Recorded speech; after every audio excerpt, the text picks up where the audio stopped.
Je me suis réveillée ce matin-là avec l'impression que la journée serait comme les autres.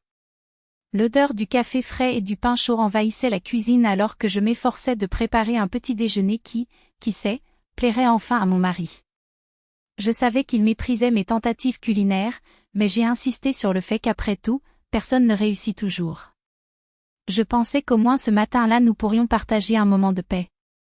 Jusqu'à ce que la porte d'entrée grince, suivie par le bruit des valises traînées dans le couloir. Mon cœur s'est figé. En sortant pour voir ce qui se passait, je suis tombée sur une scène qui m'a coupé le souffle, mon mari, entouré de bagages, et à ses côtés, ma belle-mère, imposante, avec un air de quelqu'un qui vient de reconquérir un royaume perdu. Ce qui se passe ? Ai-je demandé, ne croyant pas que c'était réel. Pas un avertissement, pas un mot de préparation.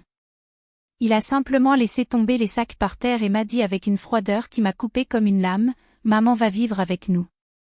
Et maintenant, enfin, nous allons manger de la vraie nourriture, pas ces conneries que tu fais. » Les mots me tombèrent dessus comme un seau d'eau glacée.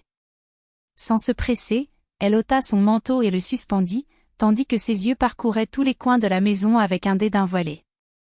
La moquette ébouriffée, mes pantoufles jetées contre la porte, le torchon accroché à la chaise, tout était scruté avec une supériorité qui me faisait me sentir petite. Un sourire ironique s'échappa de ses lèvres, comme pour dire « Maintenant les choses iront comme je le souhaite. » Et soudain, j'ai eu l'impression que le sol s'était ouvert sous mes pieds. Chaque objet, chaque détail de cette maison que j'avais construite avec tant de soin ne m'appartenait plus. Je restais figée, mes doigts enfoncés dans mes paumes, mes ongles enfoncés dans ma peau. J'avais envie de crier, de lui jeter toute la trahison que je ressentais au visage, mais ma voix mourut dans ma gorge. Il n'a même pas eu la décence de me consulter. Il a simplement décidé. Et lorsque nos regards se sont croisés, j'ai vu quelque chose que je n'avais jamais vu auparavant. Ce n'était pas mon compagnon qui me regardait, mais un inconnu, froid et intransigeant, comme si j'étais juste un obstacle de plus sur le chemin.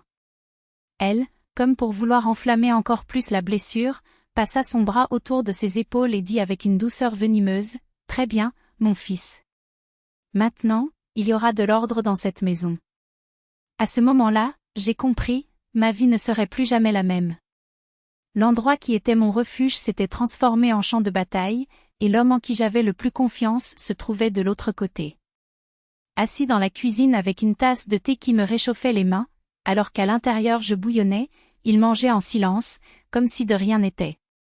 Elle, à son tour, se comportait déjà comme la patronne des lieux, déplaçant les casseroles, ouvrant les placards, fouillant dans le réfrigérateur, reniflant mes épices soigneusement rangées et levant le nez de dégoût.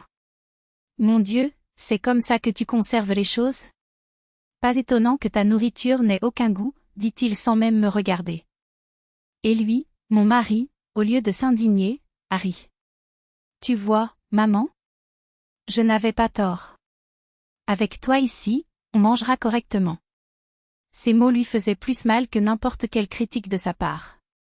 Je restais là, immobile, me sentant poussée hors de ma propre maison, pas à pas.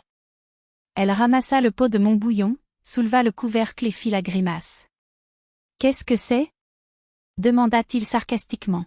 « Soupe, répondis-je, ma voix tremblante de colère réprimée. « C'est de la soupe ? Ce sont des restes de nourriture, déclara-t-il en se tournant vers lui. « Est-ce que tu manges ça, la pauvre ?» Et, sans attendre de réponse, il annonça, « Maintenant, c'est moi qui cuisine. Tu ne souffriras plus de ces choses-là, mon fils. » Il hocha la tête, comme si c'était la solution la plus juste au monde. Il n'a même pas remarqué à quel point mes mains tremblaient ou à quel point mon cœur se serrait. Je n'entendais que le bruit de ma propre dignité piétinée. Cette nuit-là, l'air de la maison a changé. Une énorme malle occupait désormais la pièce, traînée avec effort, tandis que les bruits métalliques de la cuisine résonnaient comme des martèlements, casseroles claquantes, couvercles grinçants, armoires renversées. Ma cuisine, mon petit coin de paix, était devenue son territoire.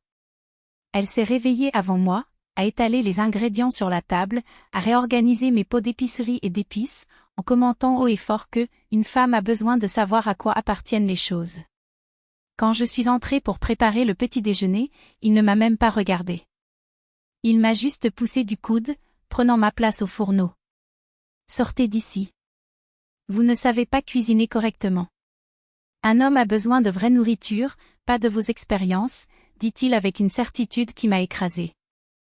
Je me sentais comme un intrus.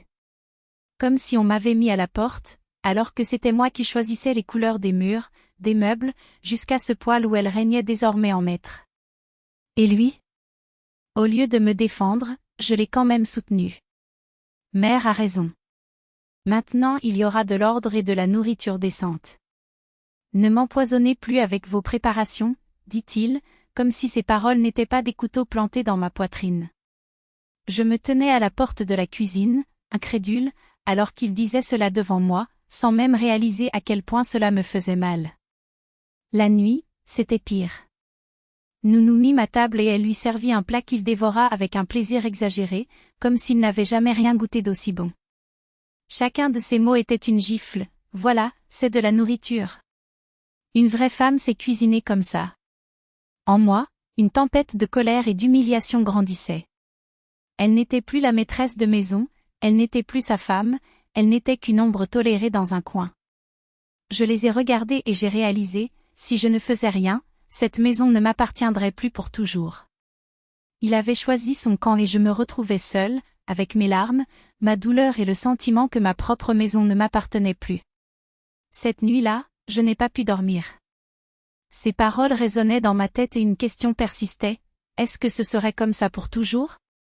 Le lendemain, quand je suis rentrée à la maison après une longue journée de travail, une odeur d'oignons frits et de quelque chose de gras a envahi l'appartement. Elle était chez elle dans la cuisine, faisant frire des boulettes de viande pendant qu'une marmite de soupe mijotait sur la cuisinière. Lui, assis à côté de lui, ressemblait à un garçon heureux qui avait enfin retrouvé l'affection de sa mère.